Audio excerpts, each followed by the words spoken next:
जय हिंद प्यारे बच्चों। मैं आपका अपना गुरु अमरीन श्रीवास्तव आप सभी का खान ग्लोबल में स्वागत करता हूं। उम्मीद करता हूं सारे बच्चे मस्त होंगे, बढ़िया पढ़ाई चल रही होगी, जानदार शानदार लाजवाब। एक बार सारे बच्चे कमेंट करके बता दीजिए सभी को ऑडियो वीडियो सब कुछ क्लियर है। फटाफट जल्दी से बताएं। लास्ट क्लास में जहां तक मैं देख पा रहा हूँ कि लास्ट क्लास में हमने जो टॉपिक पढ़ा था वो टॉपिक आपका क्या था? तो वो टॉपिक था आपका बुद्धिज्म, यानी कौन से धर्म था? तो बौद्ध धर्म था। और बौद्ध धर्म में हमने कई सारी बातें देख लिया था। ठीक, विनय पिटक, चित्त पिटक, अभिधम्म पिटक, बौद्ध धर्म के ग्रंथ देख लिए थे, बौद्ध धर्म के सारी चीजें देख लिया था। आज हम लोग थोड़ी बहुत बातें बौद्ध धर्म की हीनयान महायान देख लिया था। अब हम लोग जैनिज्म की तरफ एंटर करेंगे और बौद्ध धर्म में कुछ बातें बची हुई हैं उसको हम लोग कंप्लीट करते हैं, देन हम लोग जैनिज्म की तरफ बढ़ते हैं। ठीक, बौद्ध धर्म में हम लोग थोड़ी सी बातें रह रही थी और उसमें हम लोग आगे फिर बढ़ते हैं। जैसे कई सारे धर्मों में, बौद्ध धर्म में भगवान बुद्ध से संबंधित जैसे उनके जन्म का और सिंबल हमने आपको बता दिया था क्या होता है, उनके निर्वाण के जो महापरिनिर्वाण बुद्ध जी को मिलता है उसका भी प्रतीक चिन्ह पर बता दिया था। टर्निंग ऑफ व्हील क्या होता है, ये सारी बातों पे हम लोगों ने चर्चा कर लिया था। एक बार कमेंट करके सारे बच्चे ये भी बता दीजिए सभी को ऑडियो वीडियो क्लियर है ना? सारे बच्चे एक बार बता दें फटाफट तेजी से, देन हम लोग क्लास को आगे बढ़ाते हैं। तो शुरू करते हैं। तो हम लोग बुद्धिज्म का शेष भाग, उसके बाद जस्ट जैनिज्म की तरफ हम लोग बढ़ेंगे।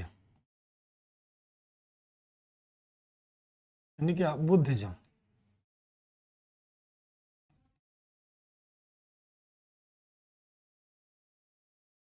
बौद्ध धर्म।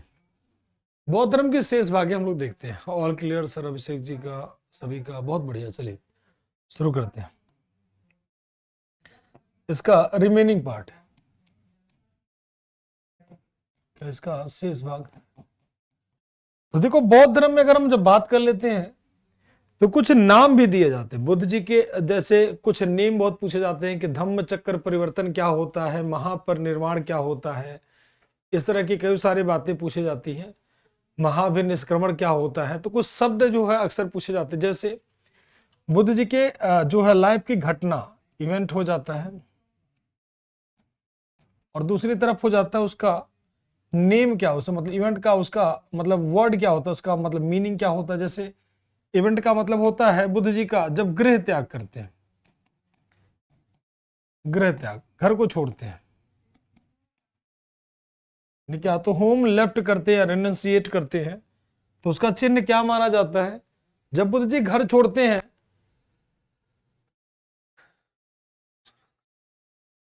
ठीक, तो जब बुद्ध जी घर छोड़ते हैं, जब बुद्ध जी घर छोड़ते हैं, कभी बुद्ध जी घर छोड़ते हैं तो उसका सिंबल क्या होता है?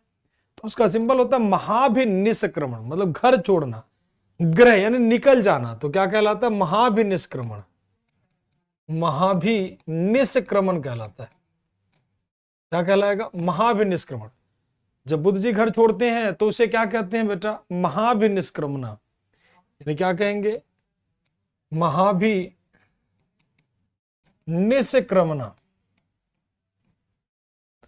ध्यान रखना, ये खूब आप लोगों के एग्जाम में रहता है, बार बार पूछा जाता है कि बुद्ध जी के जीवन के घर छोड़ने की घटना को क्या कहते हैं? तो महाभिनिष्क्रमण कहते हैं। क्या कहते हैं? महाभिनिष्क्रमण कहते हैं। ठीक, वेरी गुड। और इसके बाद में जब बुद्ध जी ज्ञान प्राप्त करते हैं, मतलब बुद्ध जी ज्ञान प्राप्त करते हैं, ज्ञान प्राप्ति की घटना, ज्ञान जब उन्हें प्राप्ति होता है, दैट मीन्स क्या? एनलाइटमेंट।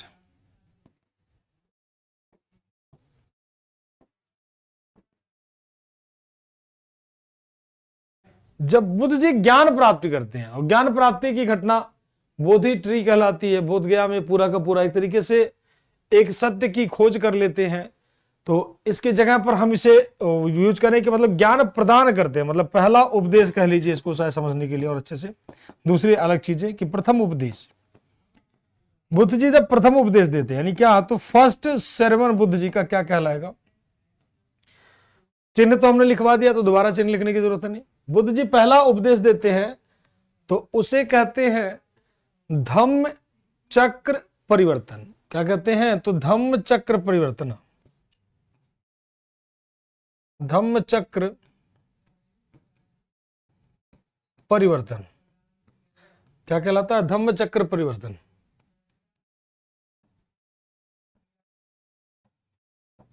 यानी क्या? धम्म चक्र परिवर्तन। धम्म चक्र परिवर्तन कहलाता है। यानी क्या, तो प्रथम उपदेश। अब बुद्ध जी मतलब पूरी तरह से चक्र एक तरीके से हाँ फैक्ट बहुत लिखवाते हैं सर। फैक्ट नहीं लिखोगे अगर आप तो फिर एग्जाम वो कैसे क्वालिफाई करोगे। एग्जाम में तो फैक्ट खूब रहते हैं, वहां पर आपका ये थोड़ी पूछा जाता है कि कुतुबुद्दीन ऐबक कैसे मरा, कुतुबुद्दीन ऐबक के बारे में बताओ, या भगवान बुद्ध जी की कहानी सुनाओ। कहानी सुनाते तो हमें भी कितना मजा आता है, आराम से चेयर लगा लेते, आराम से आपको कहानी सुनाते। ठीक, हाँ कई तरीके से पढ़ा सकते हैं सर। आप इसे फैक्ट बहुत देते हैं, देखो हाँ बिल्कुल बिल्कुल कई तरह से हिस्ट्री पढ़ा देते हैं बेटा, लेकिन थोड़ा सा चलो बदलते हैं, फ्रेम बदल देंगे, काहे परेशान है, आगे चल के फ्रेम बदल लेंगे। और बताओ, ठीक फ्रेम कई तरह से पढ़ा लेते हैं, ठीक अच्छा बात कह रहे हो, लेकिन अभी चूंकि फैक्ट ज्यादा इसलिए देना पड़ रहा है क्योंकि ये चीजें यहां से आपको फैक्ट ज्यादा रहेगा। ठीक, तो इसमें फैक्ट थोड़ा ज्यादा रहता है, तो इसीलिए फैक्ट पे हम ज्यादा ध्यान देते हैं। हाँ वीडियो चलेगा, वीडियो सारा वीडियो देखना, दोबारा चेक करना, ठीक हो गया होगा मोस्टली। और हाँ उसमें टेक्निकल टीम पूरी लगी हुई है और अच्छे से काम कर रही है, छोटी मोटी जो प्रॉब्लम्स होगी वो सॉल्व हो जाएंगी। ठीक है, चलिए, तो इसे कहते हैं धम्म चक्र परिवर्तन कहते हैं। आगे की तरफ बात करते हैं, इसके बाद जैसे जैसे आप नाम राजाओं के सुनोगे ना पूरी मजा आने लगेगा। और आगे देखते हैं भाई, प्रथम उपदेश का चिन्ह ये हो गया। उसके बाद में बुद्ध के जब मृत्यु हो जाती है बुद्ध जी की, तो उसे कहते हैं महापरिनिर्वाण। बुद्ध जी के मृत्यु की घटना क्या कहलाती है? मृत्यु यानी डेथ जब होती है तो उसके लिए कौन सा वर्ड यूज होता है? महापरिनिर्वाण। क्या होता है बेटे? महापरिनिर्वाण। क्या कहते हैं उसे? महापरिनिर्वाण। महापरिनिर्वाणा कहते हैं। क्या कहलाता है? महापरिनिर्वाण कहते हैं। तो उसे कहते हैं क्या? महापरिनिर्वाण। ठीक, तो इसे कहते हैं महापरिनिर्वाण। तो ये तो हो गए बुद्ध के जीवन की घटनाएं। अब देखो बौद्ध धर्म में कई सारे तांत्रिक चीजें पाई जाती, फिर समझ लो जैसे हिंदू धर्म में तंत्र मंत्र पाए जाते हैं ना, वैसे बौद्ध धर्म में भी तंत्र मंत्र पाए जाते हैं। उसके लिए एक संप्रदाय बना था, उस संप्रदाय का नाम क्या था? वज्रयान। क्या कहते हैं उसे? वज्रयान। ध्यान रखना, एक संप्रदाय पाया जाता है वज्रयान, और उसमें तारा की पूजा होती है। जैसे एक संप्रदाय देख लीजिए, चलिए फॉर्मेट बदलते हैं थोड़ा सा। एक संप्रदाय होता है वज्रयान। कौन सा होता है? तो वज्रयान। कौन सा होगा? वज्रयान।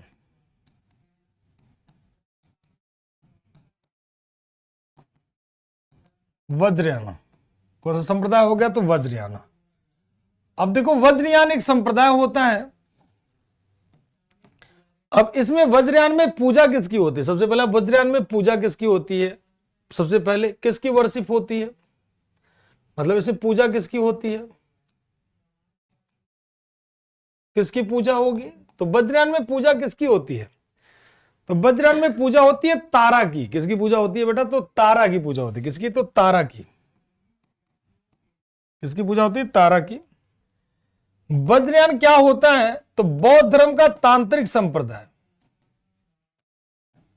बौद्ध धर्म का तांत्रिक संप्रदाय। तांत्रिक संप्रदाय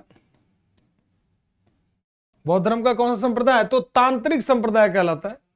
फिर से देख लेना, बौद्ध धर्म में जैसे हिंदू धर्म में तंत्र मंत्र होता है कि नहीं, तो तंत्र मंत्र से संबंधित कौन सा वेद है? कमेंट करके बताओ सारे बच्चे, तंत्र मंत्र से संबंधित कौन सा वेद है? फटाफट जल्दी से बताओ। ठीक, और इसके वज्रयान के फॉलोअर क्या कहलाएंगे? इसके अनुयायी क्या कहलाते हैं? अनुयायी इसके क्या कहलाएंगे? वज्रयान के फॉलोअर क्या कहलाते हैं? और पॉइंट की बातें अगर हम कर लेते हैं, इसके अनुयायी क्या कहलाते हैं? दूसरा, वज्रयान के अनुयायी क्या कहलाएंगे? हाँ, तो हिंदू धर्म से बहुत बढ़िया आंसर आने सभी के शुरू हो गए सारे बच्चे। हाँ, अथर्ववेद मोहम्मद जी का आंसर आ गया, अमनदीप जी का आंसर आ गया, बहुत बढ़िया। सूरज बेरा, नालिनी, सम्राट, गौरी, अंशुल, अभिषेक, जय, सभी का आंसर बहुत बढ़िया, जानदार, शानदार, लाजवाब आंसर। तो इसके अनुयायी क्या कहलाएंगे? तो वज्र कहलाएंगे। इसके अनुयायी क्या कहलाते हैं? तो वज्र कहलाते हैं। देखो वज्र से ही वज्रयान है, वज्र से ही वज्रयान है। देवी के रूप में किसकी? तारा की पूजा। बौद्ध धर्म का कौन सा संप्रदाय? तांत्रिक संप्रदाय। इसका संबंध किससे है? तो ब्लैक मैजिक से है। किससे रिलेशन है? तो रिलेशन ब्लैक मैजिक से, रिलेटिव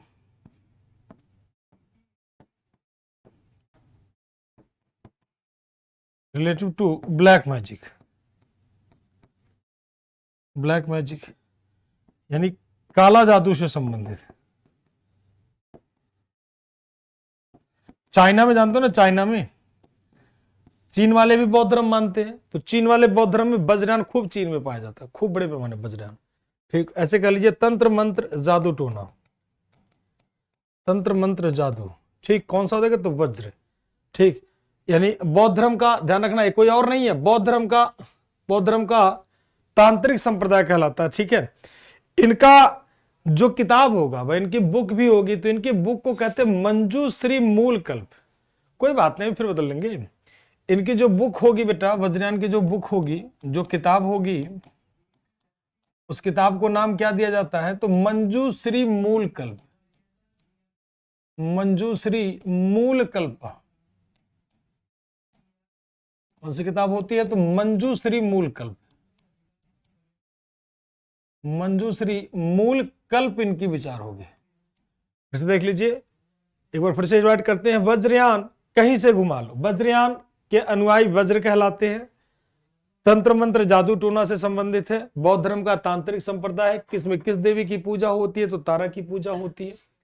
किताब कौन सा हो जाएगा? तो मंजूश्री मूल कल्प। ठीक, कौन सी किताब हो जाएगी? मंजूश्री मूल कल्प। ठीक है ना? हाँ बिल्कुल, साधना शरीर मन और वाणी, वेरी गुड।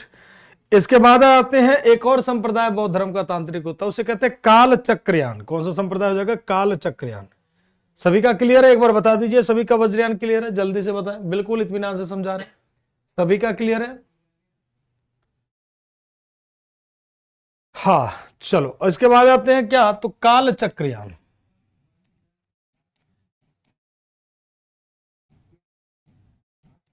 काल चक्रयान,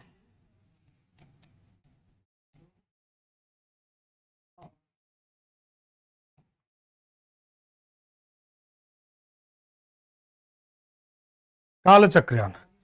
काल चक्रयान की अगर हम जब बात कर लेते हैं तो ध्यान रखना काल चक्रयान में, तो कि काल चक्रयान ये भी क्या होगा? तो इसके संस्थापक भी माने जाते हैं कौन? मंजूश्री मूलकल्प। कौन फाउंडर माने जाते हैं? मंजूश्री मूलकल्प। देवता के रूप में क्या होगा? तो कालचक्र। ठीक, इसके जो फाउंडर माने जाते हैं,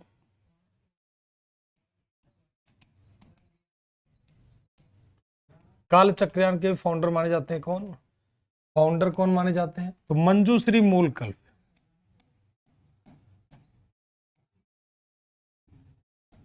मंजूश्री मूलकल्प जो किताब है इन्हीं ने लिखा था वो वाला, तो वही इनके किताब माने जाते हैं, मंजू श्री मूलकल्प।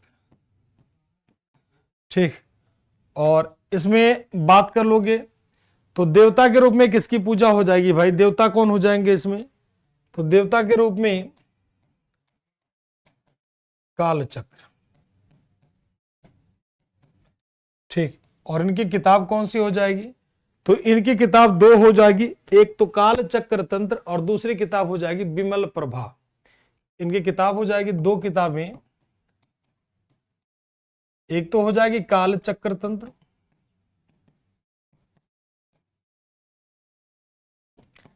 और दूसरी किताब हो जाएगी क्या? विमल प्रभा। विमल प्रभा।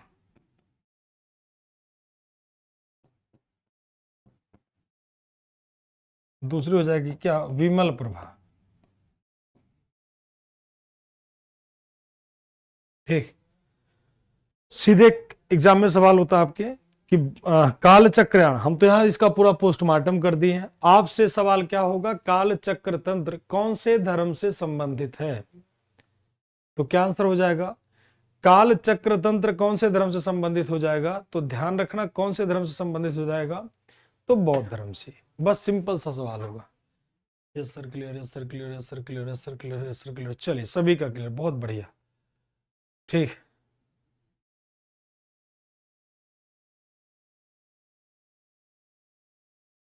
तो काल चक्र तंत्र और क्या हो जाएंगे? तो विमल प्रभा। ठीक है, चलिए।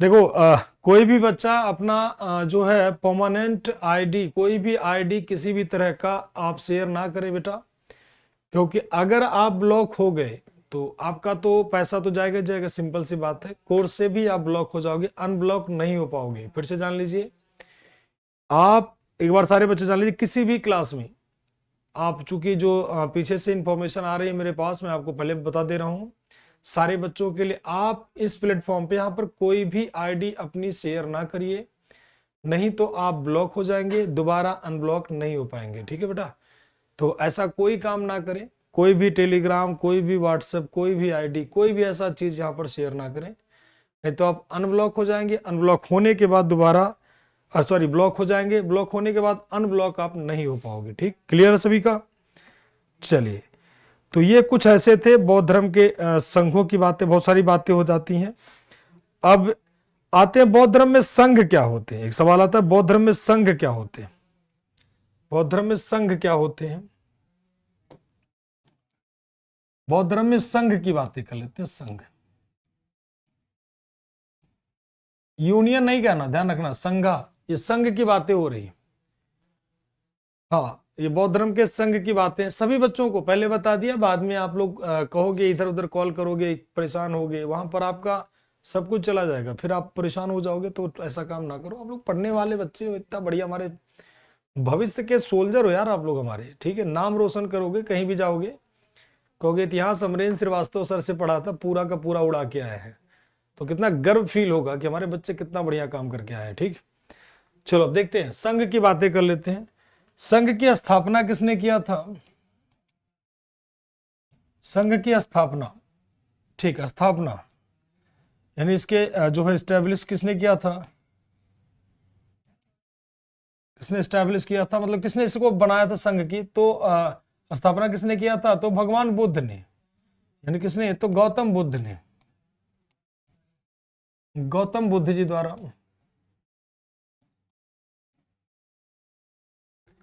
गौतम बुद्ध के द्वारा। कहां पर? तो सारनाथ में। कहां पर स्टैब्लिश करते हैं? तो सारनाथ। कहां पर प्यारे बच्चों? तो सारनाथ में। कहां पर स्टैब्लिश करते हैं? तो सारनाथ में, ध्यान रखना, सारनाथ में स्थापित करते हैं। ठीक, अब संघ में क्या सभी लोग प्रवेश कर सकते हैं?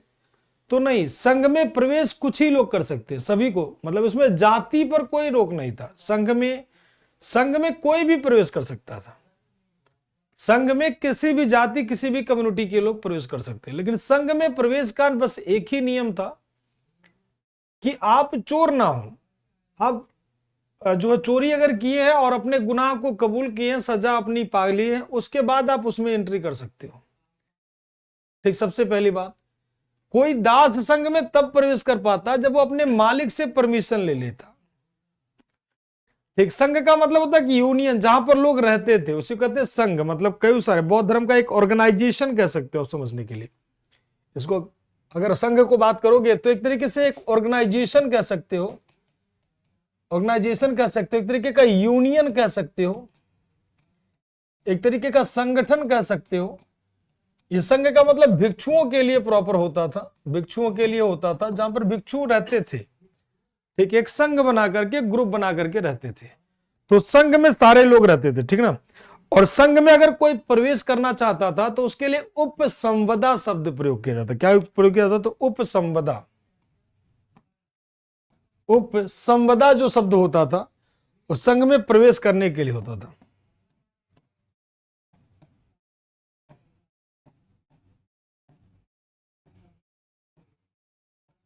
उपसंवदा किसके लिए प्रयोग होता था? तो संघ में प्रवेश हेतु।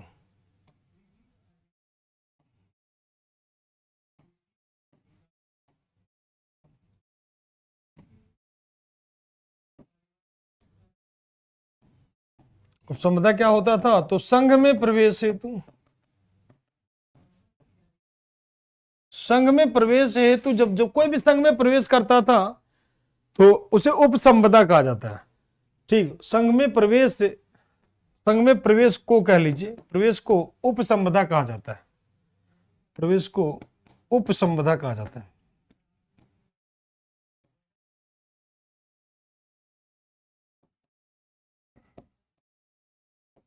ठीक, उपसंपदा कहते हैं जब कोई वंश संघ में प्रवेश करता है, ठीक, तो उसे कहते हैं क्या, उपसंपदा कहते हैं। क्या कहते हैं, उपसंपदा कहते हैं। ठीक है ना, संघ में प्रयोग करते थे उपसंपदा। अब संघ की कार्रवाई अगर चलानी है तो कम से कम 20 सदस्य होना चाहिए। ध्यान रखना कि संघ की कार्यवाही हेतु, संघ की कार्यवाही हेतु, कार्यवाही हेतु 20 सदस्य जरूरी हैं, कम से कम चाहिए। कार्यवाही हेतु 20 सदस्य कम से कम होना चाहिए। बस इसको यही याद कर लो, रट्टो नहीं, कि अगर यूनियन को रन कराना है तो कम से कम कितने सदस्य होना चाहिए, तो कम से कम 20 सदस्य होना चाहिए। कम से कम कितना होना चाहिए, तो 20 सदस्य होना चाहिए, तब आप संघ को चला सकते हो। ठीक है ना, तो संघ में किसको किसको बैन था, संघ में प्रवेश किसको दिया जाता था, संघ में प्रवेश और संघ में प्रवेश पर रोक,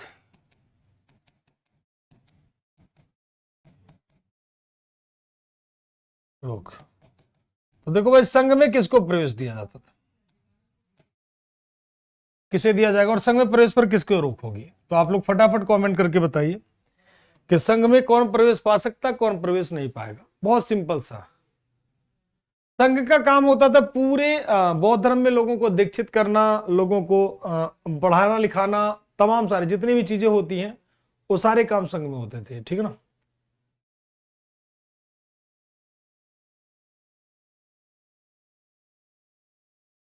ठीक,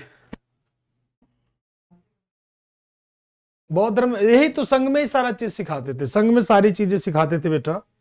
ठीक, तो कैसे नहीं प्रयोग, कैसे प्रयोग में क्या क्या क्या क्या और किसको किसको रोकता जल्दी से बताएं सारे लोग।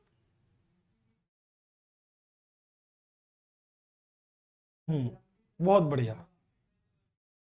धर्म संप्रदाय के लोग होते थे, हाँ बिल्कुल, सभी धर्म के लोग, मतलब सभी को प्रवेश था, सभी को प्रवेश था, सभी लोग, मतलब ऑल पर्सन, सभी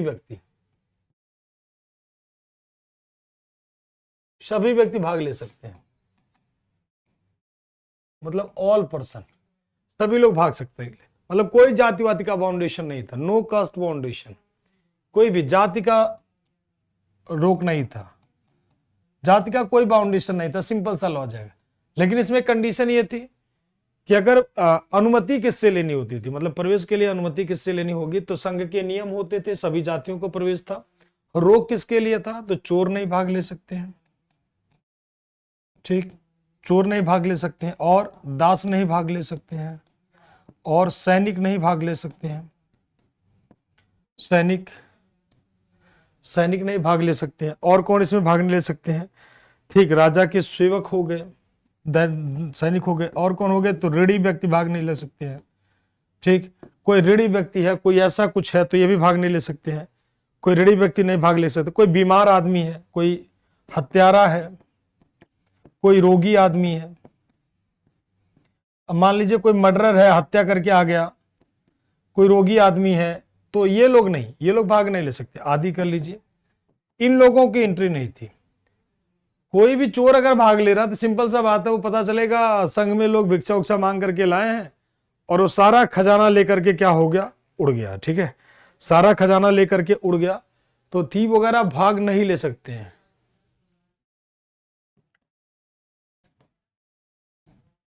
ठीक, स्लेव हो गया, सोल्जर हो गया, एटसेट्रा कर दो, ये सब लोग भाग इसमें नहीं ले सकते थे, ये सब लोग इसमें भाग नहीं ले सकते थे संघ में।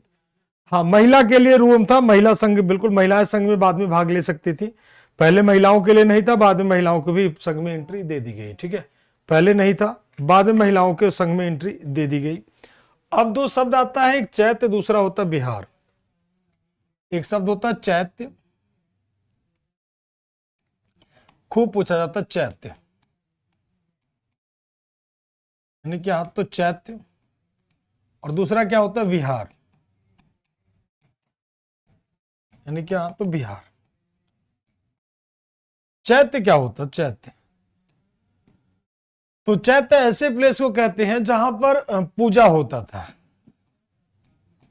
ये कहलाएगा आपका क्या, तो वर्शिप प्लेस, यानी क्या, तो प्लेस ऑफ वर्शिप। नाम सुनते हो ना, चैत्य चैत्य चैत्य, तो चैत्य विहार क्या होते हैं। हाँ, पूजा वाला स्थान। बहुत बढ़िया इशू बेटा, सभी का आंसर है। हाँ, महिला जा सकती थी, महिलाओं की भी एंट्री हो गई, महिला का एक अलग संघ ही बना दिया गया था। महिलाओं की भी एंट्री पहले नहीं थी, बाद में एंट्री दे दी गई। और पहली महिला जो प्रवेश पाती है, गौतमी, जो पहली महिला जो प्रवेश पाती है संघ में, उनका नाम था बुद्ध की, ऐसे के लिए प्रजापति गौतमी जो थी वही संघ में प्रवेश पाती हैं। तो महिलाओं की पूरी एंट्री थी, कोई दिक्कत वाली बात नहीं थी। तो प्लेस ऑफ वर्शिप यानी क्या, पूजा वाला स्थान, पूजा का स्थान। और विहार क्या होता है, तो प्लेस ऑफ क्या होगा बिहार, फटाफट जल्दी से बताएं। बिहार का मतलब क्या हो गया, प्लेस ऑफ रेसिडेंस।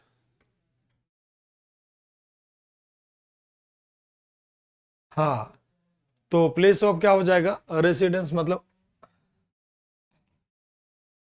निवास वाला स्थान,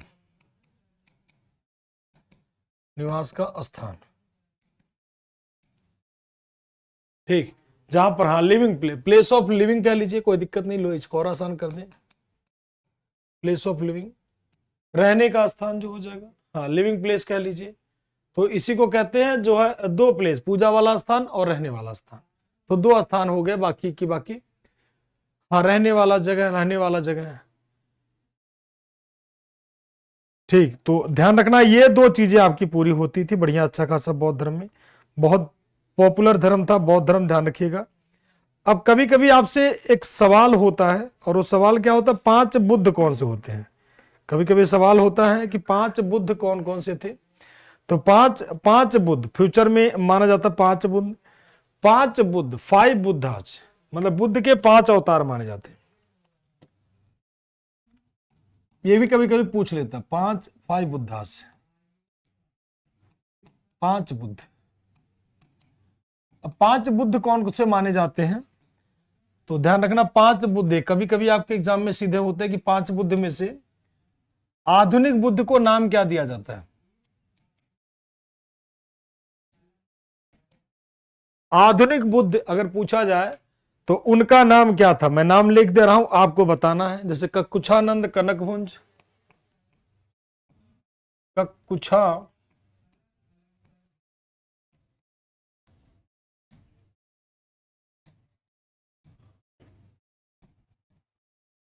ककुछानंद,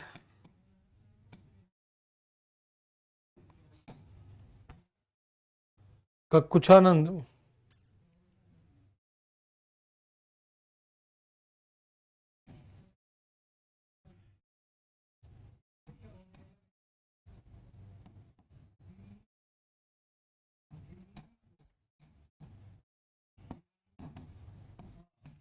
ककुछानंद,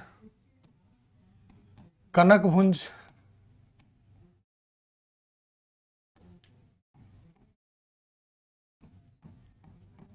कनकभुंज।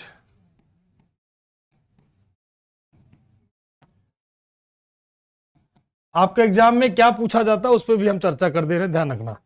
ककुछानंद, कनकभुंज, कश्यप,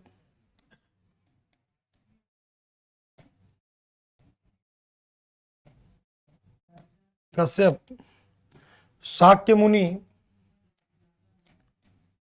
शाक्य मुनि,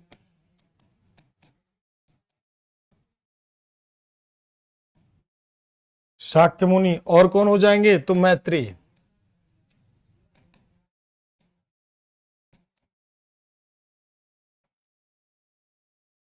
और कौन हो जाएंगे, तो मैत्रेय। अब देखो, इनको कहते हैं कौन कौन से बुद्ध। अगर आपसे पूछ लें कि पहला बुद्ध कौन कहलाते हैं, तो पहला बुद्ध आपके कौन कहलाएंगे, तो आपके हो जाएंगे ककुछानंद। दूसरे बुद्ध आपके कहलाएंगे कौन? कनकभुज। एक क्रम से लिख रहा हूं, ये पहले बुद्ध आपके कहलाते हैं ककुछानंद। दूसरे बुद्ध का अवतार माना जाता है ककुछानंद के नाम से आते हैं। तीसरे जो बुद्ध कहा जाता है कश्यप के नाम से आते हैं। और शाक्य मुनि जो वर्तमान बुद्ध कहलाते हैं, ठीक, इन्हें वर्तमान बुद्ध कहा जाता है। कौन सा बुद्ध कहा जाता है? तो वर्तमान बुद्ध जो आपके कहलाते हैं इन्हें कहा जाता है शाक्य मुनि। जो वर्तमान बुद्ध कहलाते हैं, ठीक, उन्हें कहा जाता है कौन सा? तो शाक्य मुनि। और मैत्रेय कहा जाता है कौन से बुद्ध को? तो भविष्य में जो बुद्ध होते हैं, यानी भविष्य के बुद्ध जो होते हैं उन्हें कहा जाता है क्या? तो मैत्रेय। क्या कहा जाता है? मैत्रेय कहा जाता है। हाँ ठीक है, मैं देख लूंगा बेटा, सूर्यांश जी टेंशन ना लीजिए। हाँ देख लूंगा, ठीक है। हाँ पिछली क्लास नहीं चल रही, देख लूंगा, परेशान ना हो, मैं उसको देख लेता हूँ, अपडेट करवाता हूँ। और बताओ, और कोई दिक्कत? हाँ, शाक्य मुनि का मतलब गौतम बुद्ध, वर्तमान जो बुद्ध जी हैं उन्हें कहा जाता है शाक्य मुनि। उन्हें क्या कहते हैं? शाक्य मुनि कहा जाता है। ठीक, क्लियर है सभी का? तो शाक्य मुनि कहते हैं। और जो भविष्य में बुद्ध आएंगे उनका नाम क्या होगा? तो भावी बुद्ध जो होंगे होंगे मैत्रेय। जैसे हम लोग कहते हैं विष्णु जी का जो भविष्य में अवतार होने वाला है वो कौन से अवतार के नाम से आएंगे? बौद्ध धर्म में पुनर्जन्म के कॉन्सेप्ट को माना गया कि भाई दोबारा लोग जन्म लेते हैं। तो उसी तरह से बुद्ध का भी कहा गया जो अगला अवतार होगा वो अवतार आपका कौन सा होगा? तो कल की तो बुद्ध जी का कौन सा अवतार होगा? तो ध्यान रखना है, जो होगा उसे कहेंगे क्या? तो मैत्रेय के नाम से जाने जाएंगे। क्या जानेंगे? तो मैत्रेय के नाम से जाना जाएगा। ठीक है, क्लियर? चलिए अब मानते हैं बौद्ध धर्म के जो प्रमुख प्रमुख शासक। हाँ, कल की अवतार। देखो किसी का आंसर आ रहा है कल की अवतार, बहुत बढ़िया। रागनी का आंसर आ रहा है, केजीएस यूजर जी का, काजल जी का, विपिन जी का, अतुल जी का, देवेश जी का, बहुत बढ़िया आंसर सभी का है। अब अगर हम बात कर लेते हैं बौद्ध धर्म के जो संरक्षण देने वाले शासक थे वो कौन से? बौद्ध धर्म के संरक्षण देने वाले संरक्षण या देने वाले शासक कौन है? देने वाले शासक या अनुयायी कह लीजिए, संरक्षण या अनुयायी मिले तब भी कह लीजिए। ठीक, कौन से रूलर थे जो बौद्ध धर्म को फॉलो करते थे? तो देखो भाई कौन कौन से शासक हो जाएंगे? तो आपके हो जाएंगे कौन? अशोका।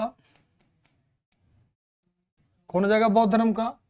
तो सबसे पहले पुराने जमाने में चलते थोड़ा सा, कौन हो जाएगा? तो बिंबिसार। कौन हो जाएगा? बिंबिसार। बिंबिसार। और कौन हो जाएगा?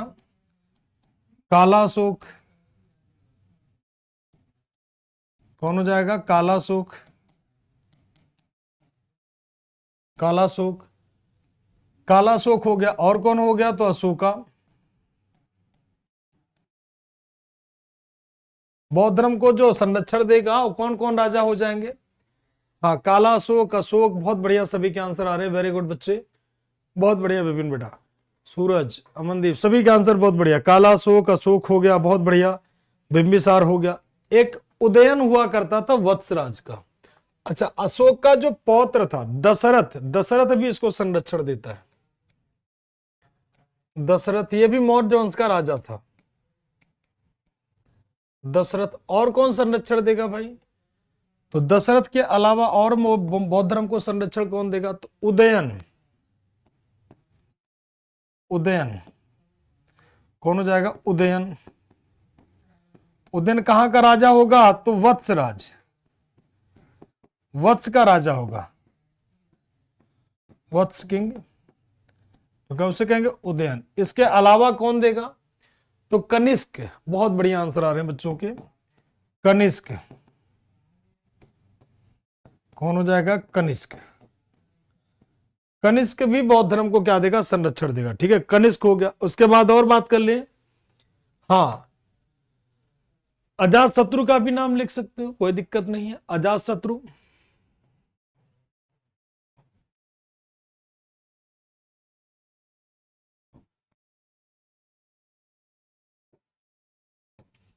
अजात शत्रु।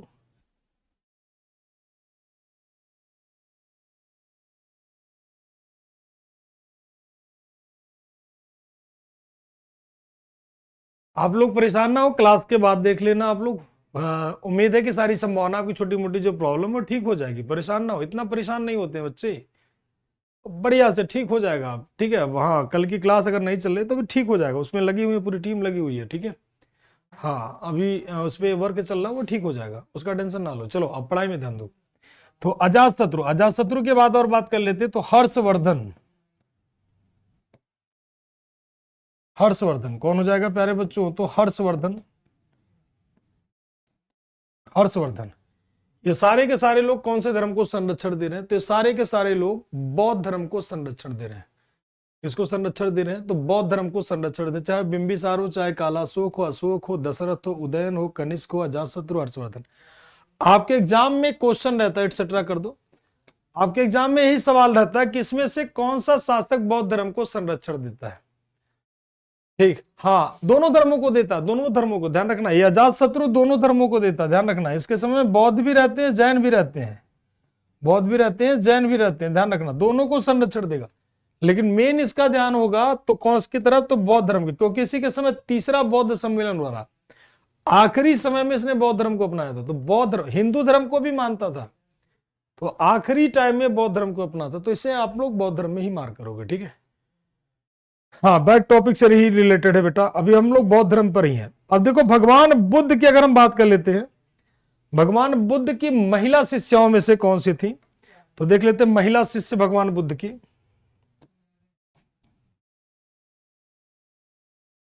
यानी गौतम बुद्ध जी की,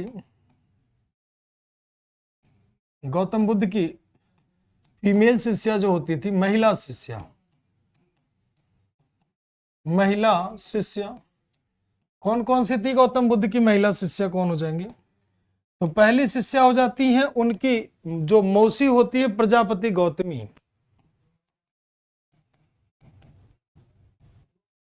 प्रजापति गौतमी, प्रजापति गौतमी।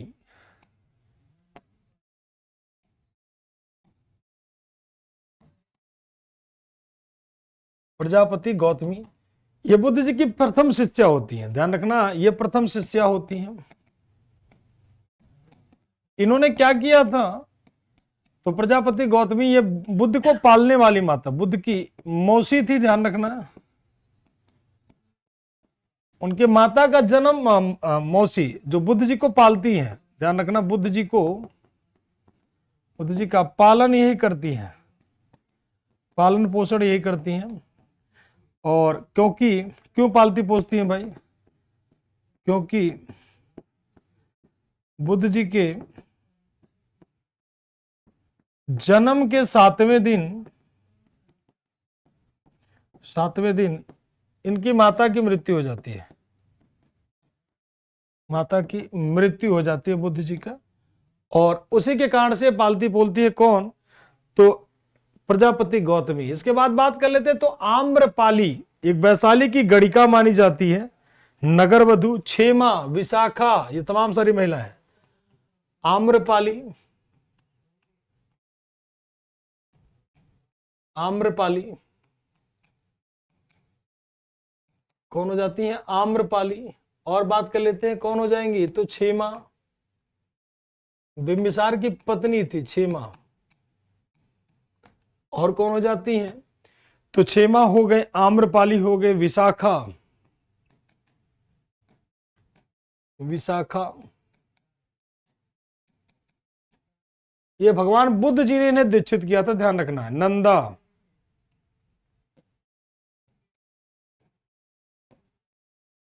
नंदा ये सब भगवान बुद्ध जी की शिष्या होती हैं।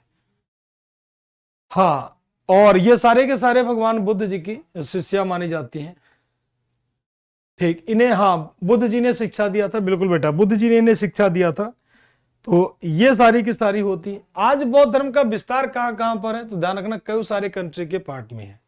तो ये था आप लोगों का कौन सा? बौद्ध धर्म और क्या? तो जैन धर्म। तो बौद्ध धर्म, सॉरी बौद्ध धर्म। अब हम लोग इंटर करते हैं कौन से धर्म की तरफ? तो जैन धर्म की तरफ इंटर करते हैं। कौन से धर्म की तरफ? तो जैन धर्म की। सभी का क्लियर है? एक बार बता दीजिए, जल्दी से बता दें, सभी का क्लियर है?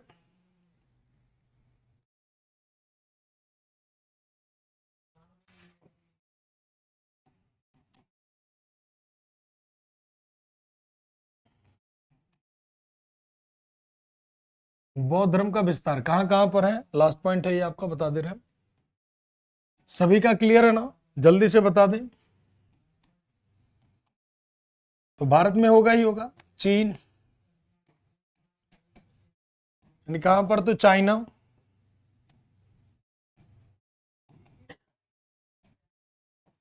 चीन, और कहां पर, तो जापान,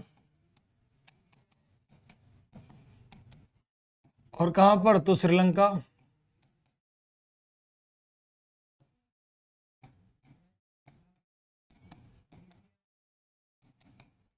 श्रीलंका, और कहां पर, तो कोरिया।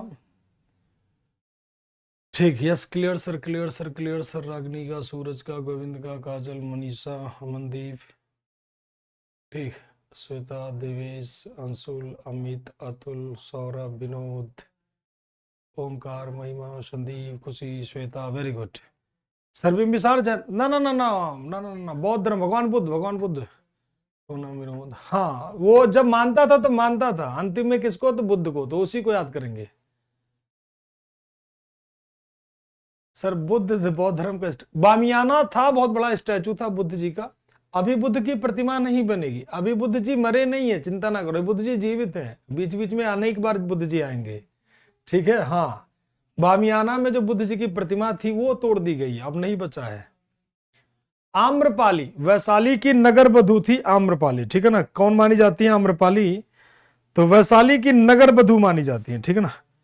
आम्रपाली, जो अभी आम्रपाली में ही आप फंसे पड़े हो, अच्छा ट्रेन जाती है इसीलिए वैशाली की नगर वधू मानी जाती है,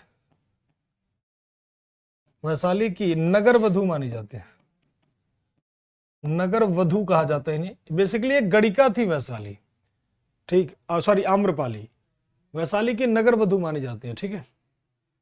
हाँ, इंडिया में तो है ही बेटा, इंडिया में तो 100% है, इंडिया का तो बात ही नहीं लिखना, भारत में तो है ही है, अब भारत में भी लिखवाओगे भारत में। अरे मेरे प्यारे बच्चों, भारत में रह ही रहे हो, भारत में सारा कार्यक्रम हो रहा है तो भारत में तो रहेगा ही रहेगा। म्यांमार, और कहां पर, इसके अलावा म्यांमार के अलावा और बात कर लेते हैं, दक्षिण कोरिया, दक्षिण कोरिया में भी है। इसके बाद में बात कर लेते हैं Thailand, Thailand, Singapore, Singapore, Cambodia, Cambodia, इसके अलावा और बात करोगे तो वियतनाम आदि कर दो। तमाम सारे कंट्री में कौन, लॉर्ड बुद्धा का पूरा है, ठीक। हाँ, बामियाना में इनकी खूब बड़ी मूर्ति थी, वो टूट चुकी है। हाँ, वियतनाम, ताइवान, तमाम सारी कंट्री, वो सारे के सारे मोस्टली आप जानते ही हो। अब हम लोग इंटर करते हैं किसमें, तो जैन धर्म की तरफ। अब देखते हम लोग बात करते हैं जैन धर्म।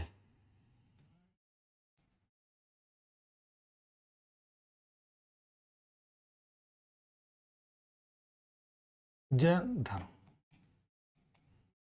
देखो जैन, जैन जो है जिन शब्द से मिलकर बना है, जैन जिन शब्द से मिलकर बना है, जिन शब्द से, जिन शब्द से लिया गया है, जिन जिन शब्द से बना है। इसका अर्थ क्या होता है, इसका मीनिंग क्या होता है, इसका मीनिंग क्या होता है, तो इसका मीनिंग होता है विनर, क्या होता है, विजेता। तो जैन कौन से वर्ड से लिया गया है, तो जिन वर्ड से लिया गया है, कौन से, जिन वर्ड, जिन वर्ड से लिया गया, जिसका अर्थ क्या होता है, विजेता।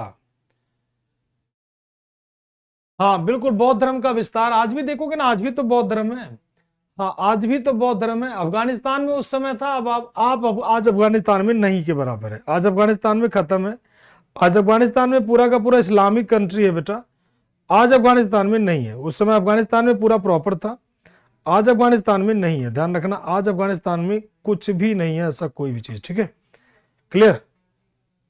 आज अफगानिस्तान में नहीं है, फिर से एक बार बता रहा हूं, उस समय अफगानिस्तान में खूब बड़े पैमाने पर था, आज अफगानिस्तान में ये चीज आपको देखने को नहीं मिलेगी, ठीक, आज अफगानिस्तान में आपको देखने को नहीं मिलेगी। तो उस समय अफगानिस्तान में पूरा प्रॉपर था, आज अफगानिस्तान में देखने को नहीं मिलेगी। चलिए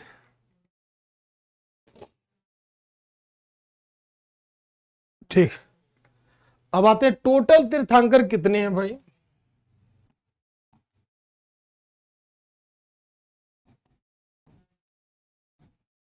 टोटल तीर्थंकर,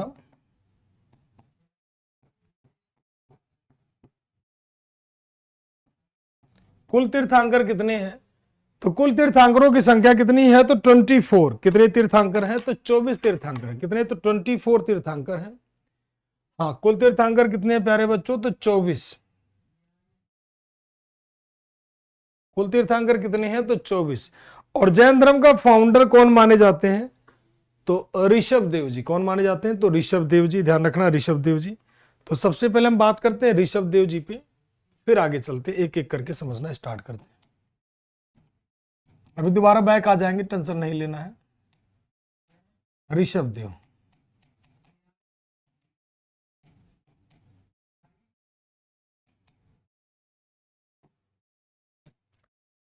इनका अन्य नाम क्या होगा,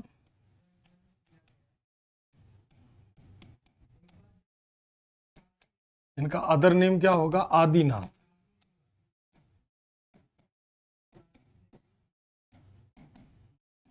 आदिनाथ, ठीक। इनका आइडल कहां पर मिला है, मतलब इनकी मूर्ति कहां पर मिलता है, और इनका नेम कहां पर मिलता है,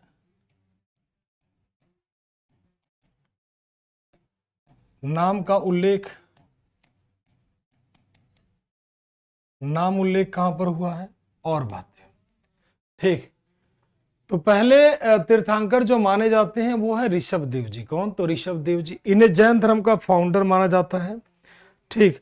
और इनकी जो मूर्ति मिलती है, इनका जो आइडल मिलता है, वो माना जाता है कहां पर मिलता है, तो इनकी जो ऋषभ देव जी की जो मूर्ति मानी जाती है, वो मानी जाती है कहां पर, तो इंडस वैली सिविलाइजेशन पे, सिंधु घाटी सभ्यता में जो योगी की मूर्ति मानी जाती है, तो वो कहा जाता है, वो कहां से संबंधित है, तो सिंधु घाटी सभ्यता की जो मूर्ति पाई जाती है, वो कौन से धर्म से, तो जैन धर्म से संबंधित है, ठीक। तो इनकी मूर्ति कहां से मिलती है, तो Indus valley civilisation, Indus valley civilisation.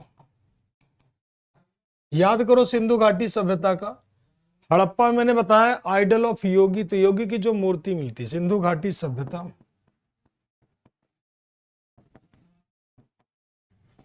Sindhu घाटी सभ्यता से इनकी मूर्ति मिलती है, ठीक।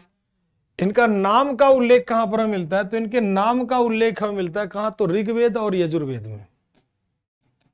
कौन से वेद में, तो ऋग्वेदा एंड यजुर्वेदा। कौन से वेद में, तो ऋग्वेद, और किसमें, एंड यजुर्वेद। और कौन से वेद में, तो यजुर्वेद। ध्यान रखना, आपसे सवाल ये होता है कि ऋग्वेद में जैन धर्म के कौन से तीर्थंकर के बारे में बताया जाता है, तो ऋग्वेद में जैन धर्म के किसी तीर्थंकर के बारे में बताया जाता, तो पर्सन कौन है, तो आदिनाथ जी हैं। कौन है, तो आदिनाथ जी हैं, ध्यान रखना है, आदिनाथ जी, ठीक है ना। ये कहां के रहने वाले थे, मतलब इनका रेसिडेंस कहां पर था, तो अयोध्या के निवासी थे। ये कहां से बिलोंग करते थे, ये कहां से बिलोंग करते थे, मतलब कहां से संबंध रखते थे, मतलब इनका रेसिडेंस कहां पर था, मतलब इनका निवास कहां पर था, तो अयोध्या। कहां के रहने वाले थे, तो अयोध्या के रहने वाले थे।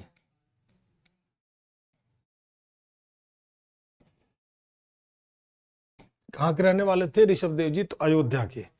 इन्हें जैन धर्म का फाउंडर माना जाता है, ठीक। हाँ, तीर्थंकर का मतलब होता है भिक्षु। आप समझने के लिए समझ लीजिए, जैन धर्म के मेन जो भिक्षु माने जाते थे, जैन धर्म में जैसे देवता की हिंदू धर्म में पूजा होती है, वैसे श्वेतांबर संप्रदाय वाले जैन धर्म में भगवान इन 10 जो है तीर्थंकर भिक्षुओं की, जो जिन्हें सत्य की प्राप्ति हुई, जिन्हें ज्ञान की प्राप्ति हुई, वो यही 10 लोग थे, ठीक है। वो यही 10 लोग थे जिनको ज्ञान की प्राप्ति होती है, ठीक। तो इनका रेसिडेंस कहां पर था, अयोध्या, ठीक। और इनके बारे में अगर हम चर्चा करते हैं तो इनके बारे में तो इन्हें कहा जाता है founder of Jain religion, Jainism, Jain धर्म के संस्थापक।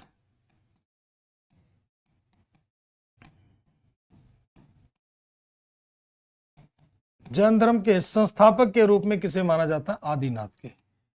अब इनके पुत्र की बात कर लेते हैं। भाई इनके पुत्र कितने थे? तो इनके 2 पुत्र थे, इनके 2 बेटे थे। एक बेटे का नाम था भारत और दूसरे बेटे का नाम था क्या? बाहुबली। ठीक, एक बेटे का नाम था भारत और दूसरे बेटे का नाम था बाहुबली, भरत। एक बेटे का नाम था क्या? तो भरत, और दूसरे बेटे का नाम था गोमातेश्वर। गोमातेश्वर यानी क्या? तो गोमातेश्वर यानी बाहुबली। इन्हीं को एक और नाम था, अदर नेम इनका क्या था? तो बाहुबली। अदर नेम इनका क्या हो जाएगा? तो बाहुबली। Other name Baahubali.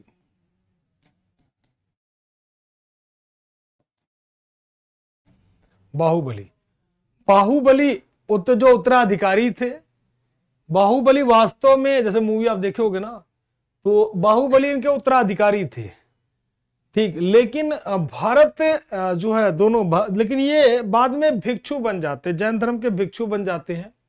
और भिक्षु बन के वहीं पर श्रावण बेलगोला में इन्होंने अपना तपस्या करना शुरू कर दिया और वहीं पर इनका आइडल मिल जाता है।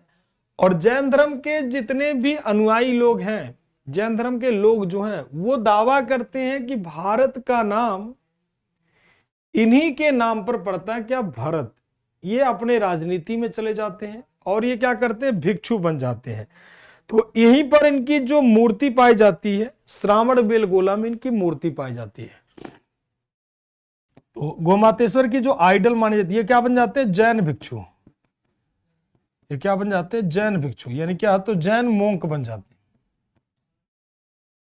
जैन मोंक बन जाते हैं भिक्षु। और इनका आइडल कहां पर पाया जाता है? तो श्रावण बेलगोला, श्रावण बेलगोला। और ये कहां पर है प्यारे बच्चों? तो कर्नाटका में। कहां पर है? कर्नाटक में।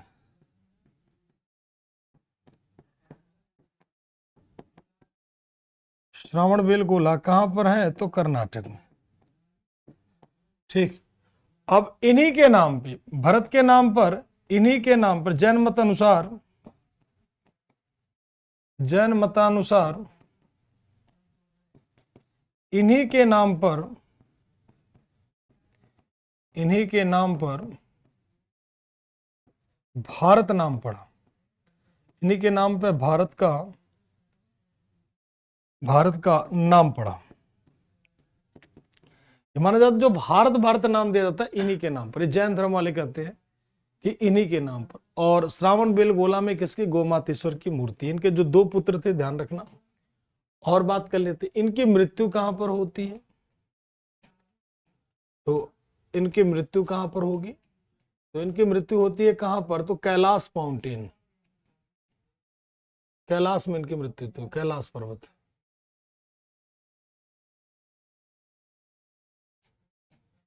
कहां पर? तो कैलाश पर्वत।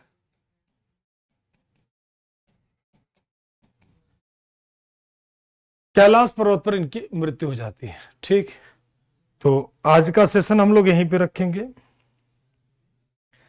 ठीक, लेकिन ध्यान रखना है कि दुष्यंत वाली कहानी अलग है। दुष्यंत वाली कहानी जब कालिदास की किताब पढ़ेंगे तो वहां पर बताएंगे।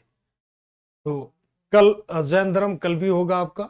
तो आज के सेशन हम लोग यहीं पे रखते हैं। ठीक।